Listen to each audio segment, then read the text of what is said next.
कहानी की शुरुआत होती है जॉन से, जिसे एक लेवल 6 की बेहतरीन सिक्योरिटी वाली जेल में ले जाया जा रहा था। एक वक्त था जब जॉन देश की स्पेशल फोर्सेस में काम करता था और अब वो इस जेल में एक कैदी बनकर आया है। सभी नए कैदियों के पहुंचते ही वार्डन के होलोग्राम ने उनका स्वागत किया और कहा कि इस दुनिया को तुम्हारी कोई जरूरत नहीं है, इसीलिए तुम हमेशा के लिए इस जेल में रहोगे। फिर जॉन को वार्डन के पास भेजा गया। वार्डन ने जॉन की फाइल पढ़ी और पता चला कि जॉन ने अपने कमांडिंग ऑफिसर को मारा था। वो पहले भी 2 लेवल 5 की जेल तोड़कर भाग चुका था और डीएनए स्कैन से पता चला कि वो बहुत ही गुस्से वाला और चिड़चिड़ा है। वार्डन ने समझाया कि इस जेल में ना तो तुम किसी से मिलजुल पाओगे और ना ही कोई फोन कॉल या लेटर मिलेगा, और अगर तुमने किसी भी तरह की परेशानी खड़ी करने की कोशिश की तो बहुत दर्दनाक सजा दी जाएगी। कुछ ही देर में जॉन को पीट कर सेल में डाल दिया गया। उसके साथ वाले कैदी ने चुपके से उसे ब्रेड का एक टुकड़ा दिया। उधर वार्डन भी सिक्योरिटी कैमरा में ये सब कुछ देख चुका था। शाम को जॉन ने देखा कि एक आदमी को चिल्लाते हुए ले जाया जा रहा था। उसके सेलमेट ने बताया कि वो एब्सालोम जा रहा है, एक ऐसा टापू जहाँ बुरा बर्ताव करने वाले कैदियों को भेजा जाता है। जॉन का सेलमेट कुछ न कुछ बोले जा रहा था तो जॉन ने चिढ़कर उसे चुप करवा दिया।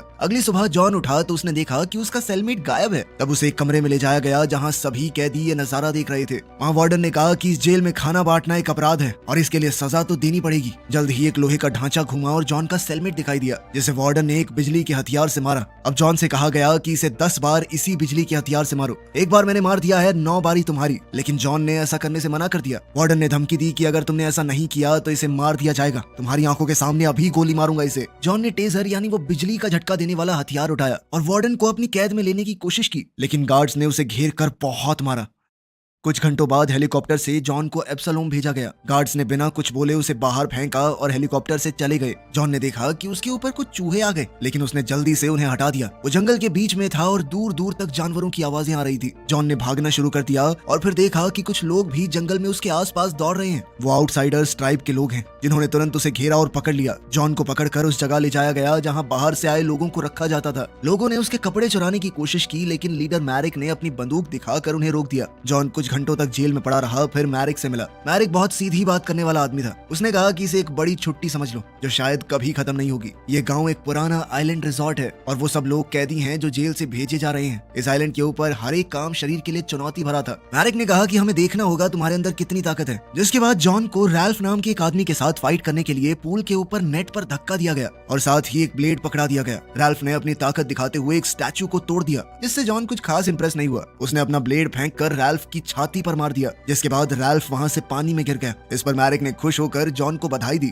लेकिन जॉन ने उसकी बात ज्यादा न सुनते हुए उसके हथियार चुराए और मैरिक को भी पानी में धक्का दे दिया। अब जॉन लोगों के झुंड के बीच से निकला अपनी बंदूक दिखाता हुआ, लेकिन वो बंदूक काम ही नहीं कर रही थी। वो जंगल में भागा, लोग उसे पकड़ने के लिए पीछे पीछे भाग रहे थे। वो जल्द ही एक पेड़ पर छुप गया और मौका मिलते ही एक आदमी को पकड़ लिया। पीछे से जाके उसकी गर्दन तोड़ दी और उसके हथियार भी चुरा लिए। फिर भागते हुए वो अचानक पहाड़ से गिर गया और उसकी टांग में चोट आ गई। जैसे तैसे उसने अपनी चोट की देखभाल की, लेकिन तभी एक आउटसाइडर उसके सामने लड़ने आ गया। लेकिन जॉन स्पेशल फोर्सेस में रह चुका था। उसने बड़ी ही आसानी से उसे मार गिराया। अभी भी आउटसाइडर ट्राइब के लोग जॉन का पीछा कर रहे थे। गलती से जॉन ने एक ट्रैप को एक्टिवेट कर दिया, जिसके बाद एक बड़ी लकड़ी उसके ऊपर से गिरी और पीछे लगा आउटसाइडर मर गया। स्कैब नाम के एक आदमी ने तीर से जॉन की टांग पर वार किया, पर जॉन भागता रहा। आउटसाइडर्स ने मिलकर उसे पहाड़ की चोटी पर घेर लिया और तीरों से उसके ऊपर हमला करने लगे, लेकिन जॉन फिर भी किसी तरह पानी में कूदकर बच गया।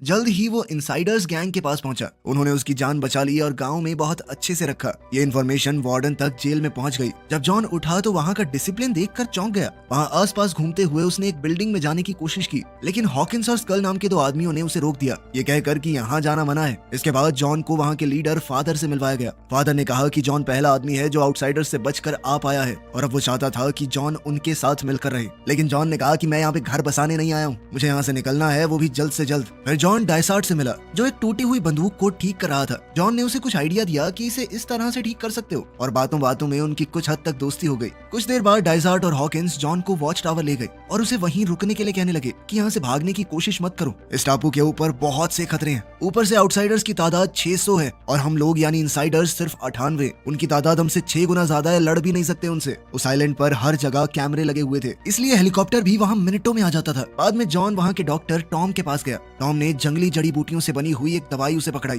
और कहा कि इसे अपनी चोट पर लगा लो। साथ ही उसने जॉन से कहा कि इसे साफ रखना बहुत जरूरी है, यहाँ पर दवाइयाँ नहीं है, सेप्टिक हो जाएगा। बाहर निकलते ही जॉन ने देखा कि केसी उसे फॉलो कर रहा था। केसी सिर्फ उस इंसान से मिलना चाहता है जो मेरिक से बचकर भाग निकला। जॉन ने कहा कि मुझे अकेला छोड़ दो, और पहाड़ के एक कोने पर चला गया। उसने एक बक्सा पानी में फेंका। लहरें इतनी तेज थी कि वो बक्सा तुरंत टूट गया, जिसका मतलब साफ था कि वो तैर कर तो यहाँ से नहीं निकल सकता। जल्दी ही केसी उसके पास आया और बताया कि यहाँ पर शार्क हैं, तो तैर कर जाने की तो सोचना भी मत। उस रात जॉन ने देखा कि एक जुलूस सामान लेकर समुद्र किनारे जा रहा था। वो चुपके से पीछे गया, पर हॉकिंस ने उसे पकड़ लिया और मुक्का दे मारा। हॉकिंस ने उसे शांत रहने को कहा, लेकिन जॉन ने बदला लेते हुए उसे मुक्का दे मारा और गांव लौट आया। अगली सुबह ब्रेकफास्ट के वक्त जॉन ने केसी से उसका जुर्म पूछा कि तुम किस चक्कर में अंदर आए हो। केसी ने बताया कि मैंने एक माफिया बॉस की मदद की थी 2 बच्चों को किडनैप करने में, लेकिन मेरा उन्हें मारने का कोई इरादा नहीं था। उस साले गैंगस्टर ने उन्हें मार डाला, बस उसी चक्कर में मैं भी अंदर हूँ। तभी एक हेलीकॉप्टर उनके ऊपर से गया। केसी ने समझाया कि आइलैंड के ऊपर महीने में 2 बार सप्लाईज आती हैं, खाने पीने का सामान वो सब, लेकिन वो आउटसाइडर्स सब कुछ ले जाते हैं, हमें कुछ भी नहीं मिल पाता। हेलीकॉप्टर हर बार अलग जगह पर लैंड करता है, इसलिए पहले से प्लान भी नहीं बना सकते। ब्रेकफास्ट के बाद जॉन और केसी किलियन के पास गए, जो दारू बांटता था। जॉन ने एक घूंट पी और कहा कि अबे जहर बेच रहे हो क्या, इतनी गंदी, छी। किलियन गुस्सा हो गया और उस पर झपट पड़ा, लेकिन जॉन ने बड़ी आसानी से अपना बचाव कर लिया। अभी घंटी बजी और सभी इनसाइडर्स गेट की तरफ दौड़े। पता चला कि ये गार्ड ड्यूटी के वक्त दूसरी बार सो गया। इससे उनकी जिंदगी खतरे में आ गई, इसीलिए उसे नौकरी से हटा दिया गया। जॉन ने देखा कि वो आदमी अब जंगल में अकेला जा रहा था। इधर आउटसाइडर्स कुछ भुने हुए चूहों के लिए लड़ रहे थे। मैरिक ने उन्हें जैसे तैसे शांत किया। जब भीड़ ने सप्लाई के बारे में पूछा तो मैरिक ने कहा कि अगर वो तमीज से रहे तो कल शाम को सामान मिल जाएगा। एक आदमी मैरिक के इन नियमों से तंग आ चुका था और उसने कहा कि जॉन ने तुम्हें हरा दिया था, इसीलिए अब जॉन को लीडर होना चाहिए। मैरिक ने गुस्से में उसका सर काट डाला। फिर उसने स्कैब से कहा कि वो इनसाइडर्स के गांव पर अटैक करेंगे।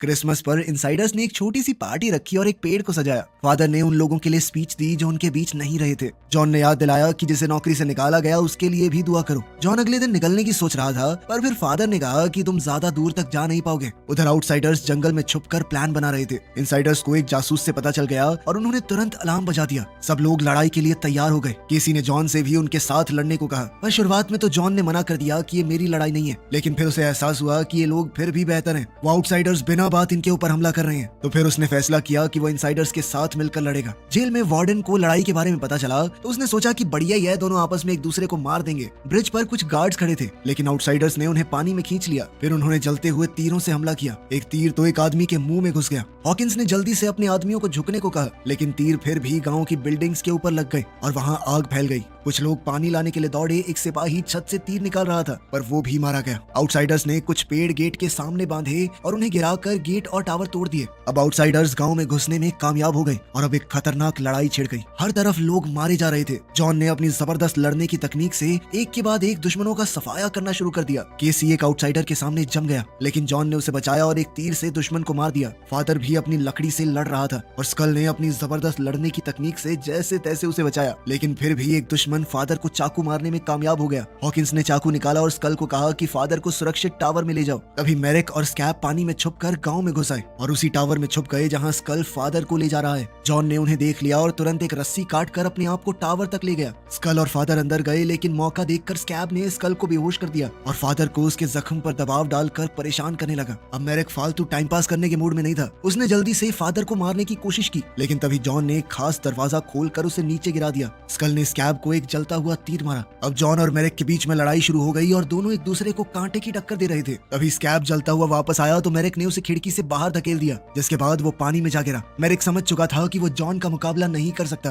तो वो अपनी जान बचाने के लिए वहां से भाग खड़ा हुआ और अपने आदमियों को पीछे हटने का ऑर्डर दिया, जिसके बाद आउटसाइडर्स वहां से भाग गए। कुछ देर बाद इनसाइडर्स ने सभी डेड बॉडीज को जला दिया और फादर ने उनके लिए कुछ शब्द कहे। जॉन दूर से आग देखता रहा और उसे अपनी पुरानी जिंदगी याद आ गई, जब उसने जंग में लोगों को मारा था। किलियन ने उसके पास आकर उसे एक ड्रिंक दी। उसने बताया कि फादर को अपनी बीवी के ओवरडोज के केस में जेल में डाला गया था, लेकिन इस बात का कोई सबूत नहीं था, इसीलिए वो इस टापू पर इकलौता इंसान है जो शायद सच में बेकसूर है। अगली सुबह जॉन ने देखा कि कुछ इनसाइडर्स सामान समुद्र किनारे ले जा रहे थे। उसने उनका पीछा किया और देखा कि उन्होंने चुपके से एक बोट बना ली थी। वो भागकर फादर के पास गया। फादर ने बताया कि वो लोग पहले से प्लान बना रहे थे भागने का। बोट को डायसार्ट ने डिजाइन किया था और उसके अंदर एक कूलिंग सिस्टम है जो कि रडार से बच सकता है, लेकिन कुछ दूसरे सेंसर्स ने बोट को पकड़ लिया और हेलीकॉप्टर्स तुरंत आ गए उन्हें घेरने के लिए। उन्होंने देखने वाले ग्रुप के ऊपर भी गोलियां चलाई, पर इनसाइडर्स चट्टान के पीछे छुपकर बच गए। इसके बाद फादर ने कहा कि वार्डन के पास कोई तो जासूस है जो उनके बीच में ही छुपा हुआ है। जॉन ने कहा कि अगली बोट पर मैं भी जाऊंगा। लेकिन हॉकिंस और फादर ने कहा कि बहुत से लोग सालों से इंतजार कर रहे हैं, इसलिए जॉन को भी अपने नंबर का इंतजार करना चाहिए। कुछ दिन बाद जॉन डाइसार्ट के पास गया। डाइसार्ट नई बोट बना रहा था। जॉन ने पूछा कि क्या वो इस बोट पर जाएगा, लेकिन डाइसार्ट ने मना कर दिया। उसने बताया कि 30 साल पहले उसने पैसों के लिए एक बहुत खतरनाक बम बनाया था। उस बम ने 50 लोगों को मार दिया। वो ऐसा कुछ करना नहीं चाहता था, इसीलिए वो सजा के तौर पर सारी उम्र इस टापू पर ही काटेगा। जॉन ने देखा कि डाइसार्ट के पास कुछ पुराने शेवी इंजन है, लेकिन उसका डिस्ट्रीब्यूटर गायब है। फिर जॉन फादर के पास गया और एक शर्त रखी। इंजन का जो हिस्सा जो मिसिंग है वो मेरिक के कैंप से ले आएगा और बदले में उसे और केसी को अगली बोट पर भेजना होगा। फादर मान गया, लेकिन एक शर्त रखी। मेरिक के लोगों को टापू के बारे में बताना होगा ताकि सभी बच सकें। बाहर निकलते ही जॉन को हॉकिंस मिला। उसने जॉन को एक मैप दिया जिसमें मेरिक के कैंप तक का एकदम सेफ रास्ता है। डाइसार्ट ने उसे कुछ बम दिए। केसी भी साथ चलना चाहता था, लेकिन जॉन ने उसे धकेल कर समझाया कि वहाँ बहुत ज्यादा खतरा है, बिना बात तू बोझ ही बनेगा मेरे ऊपर। इधर मेरिक ने अपने लोगों से कहा कि उसने सभी गैंग लीडर्स को मार दिया है। उसने सबके सर जमीन पर काट फेंके और अब आपस में कोई खिंचपिच और लड़ाई नहीं चलेगी। कुछ घंटों बाद जॉन आउटसाइडर कैंप तक पहुंच गया और ये देखकर वो चौंक गया कि केसी चुपके से उसका पीछा कर रहा था। अचानक केसी ने एक जाल में पैर रख दिया और पेड़ से उल्टा लटक गया। जॉन उसे बचाता उससे पहले ही आउटसाइडर्स ने उसे पकड़ लिया और गांव ले गए। भीड़ हंस रही थी जब मेरिक ने केसी को चढ़ाया और बाकी सब कहने लगे कि मजे के लिए इसके गले के पास कांच के टुकड़े बांध दो। जॉन ने इस मौके का फायदा उठाया और वो चुपके से अंदर गया और फिर उसने सीढ़ियों वाले गार्ड को मार दिया। उसने इंजन का वो हिस्सा भी ढूंढ लिया और रस्सी की मदद से एक टावर पर चढ़ गया। वहां उसने और 2 गार्ड्स को खत्म कर दिया। फिर उसने खिड़की से देखा कि केसी को टॉर्चर किया जा रहा है। जॉन ने एक बॉम्ब बिल्डिंग के अंदर फेंका और जोरदार धमाका हुआ। सब लोग अंदर घुसे आदमी को ढूंढने लगे। जॉन ने दौड़कर केसी को टॉर्चर डिवाइस से छुड़ाया, लेकिन मेरिक उसकी चाल समझ चुका था। उन दोनों को पकड़कर पूल में फेंक दिया गया और कहा कि एक दूसरे पर हमला करो, वरना दोनों को खत्म कर दिया जाएगा। तुम में से जो बचेगा उसे आजाद कर देंगे हम। केसी ने ऐसे दिखाया कि वो जॉन पर हमला करेगा, लेकिन पास आकर जॉन से कहा कि इनसाइडर्स को तुम्हारी जरूरत है, मेरी नहीं, मुझे खत्म कर दो। लेकिन जॉन ने अपने दोस्त को मारने से मना कर दिया। तब केसी तेजी से उसकी ओर बढ़ा और जॉन ने जो भाला पकड़ा हुआ था उससे मारा गया। लेकिन मेरिक अपनी बात से फिर गया। उसने एक मशीन तैयार की ताकि वो जॉन को मार सके, लेकिन तभी आउटसाइडर्स में मौजूद जासूस ने उसे गिरा दिया। जासूस ने जॉन को कहा कि गांव लौटकर फादर को बता देना कि मेरिक सब गैंग्स को इकट्ठा करके दूसरा अटैक करने वाला है। अब जॉन जल्द से जल्द गांव पहुंचा। उसने डाइसार्ट को डिस्ट्रीब्यूटर दिया और कहा कि जल्दी काम करो। फिर उसने सबको होने वाले हमले के बारे में बताया। उसने देखा कि फादर बिस्तर पर बीमार पड़ा है। जॉन ने कहा कि उनके पास इतने सारे हथियार और सुरक्षा नहीं है कि वो इस लड़ाई को जीत सके, इसीलिए इस गांव को छोड़ देना ही बेहतर होगा। हॉकिंस गुस्सा हो गया क्योंकि अब ये उनका घर बन गया था, लेकिन फादर ने उसे समझाया कि जॉन बिल्कुल ठीक बोल रहा है। उसने हॉकिंस से कहा कि जल्दी से इस जगह से भागने का प्लान बनाओ। सुबह सब लोग मिलकर पूरी जगह को खाली कर रहे थे, लेकिन फादर अभी भी बिस्तर पर था। उसने जॉन को सच बताया कि उसे एक खतरनाक बीमारी है और बिना ट्रीटमेंट के वो 1 महीने में मर जाएगा। कोई और इस बारे में नहीं जानता, बस हॉकिंस को थोड़ा शक था। फादर चाहता था कि जॉन उसकी जगह ले, पर जॉन ने मना कर दिया। वो आइलैंड पर रहना नहीं, वहाँ से बचकर निकलना चाहता था। इसलिए फादर ने उसे अपनी डायरी दी जिसमें पूरा सच लिखा हुआ था। उसने जॉन से कहा कि किसी ऐसे आदमी को ढूंढना जो कैदियों को बचा सके। इसके बाद जॉन डाइसार्ट के पास गया। बोट पूरी तरह तैयार थी। जब उन्होंने टेस्ट किया तो आग देखकर जॉन को फिर से अपनी पुरानी जंग याद आ गई और वो परेशान होकर चल दिए। रात को जॉन ने फादर को सच बताया कि कैसे उसके बॉस ने उसे मजबूर किया था कि वो जंग में हजारों लोगों को मारे। गवर्नमेंट ने भी ये सब कुछ दबा दिया। जब जॉन ने सच बोलने की कोशिश की तो किसी ने नहीं सुना, इसीलिए उसने जानबूझकर अपने बॉस को बदला लेने के लिए मार दिया। सुबह जॉन ने देखा कि उनके खबरी का कटा हुआ सर एक भाले पर लगा हुआ था। वार्डन कैमरा पर सब कुछ देख रहा था। आउटसाइडर्स चुपके से गांव में घुस आए, लेकिन उन्हें गांव पूरी तरह खाली मिला। वो खुश होकर अपनी जीत मनाने लगे। तब जॉन एक टावर पर दिखा और उसके पास एक बड़ी बंदूक थी। उसने गोली चलाई और एक बड़ा धमाका हुआ जिसमें ज्यादातर दुश्मन मारे गए। तभी छुपे हुए इनसाइडर्स भी बाहर आ गए और अब उनकी तादाद आउटसाइडर्स के मुकाबले ज्यादा हो गई थी और वो सब लोग डर कर भाग गए। फादर अपने कमरे से बाहर आया और टावर पर लड़ाई का रिजल्ट देखने गया। मेरिक भी आ गया और उसने तुरंत स्कल को मार दिया। फिर उसने जॉन से लड़ाई शुरू कर दी। दोनों के बीच जबरदस्त मुकाबला हुआ और इस बार जॉन मेरिक पर भारी पड़ रहा था। फिर मेरिक ने जॉन को टावर के किनारे लटका दिया। जब मेरिक जॉन को मारने ही वाला था, फादर ने पीछे से उसे पकड़ लिया। मेरिक ने उल्टा फादर को छुरा मार कर खत्म कर दिया, लेकिन इतने में जॉन को ऊपर चढ़ने का मौका मिल गया। उसने मेरिक को जबरदस्त मुक्के दिए और वो टावर से नीचे गिरकर मर गया। इसके बाद जॉन ने देखा कि समुद्र के किनारे आग लगी है।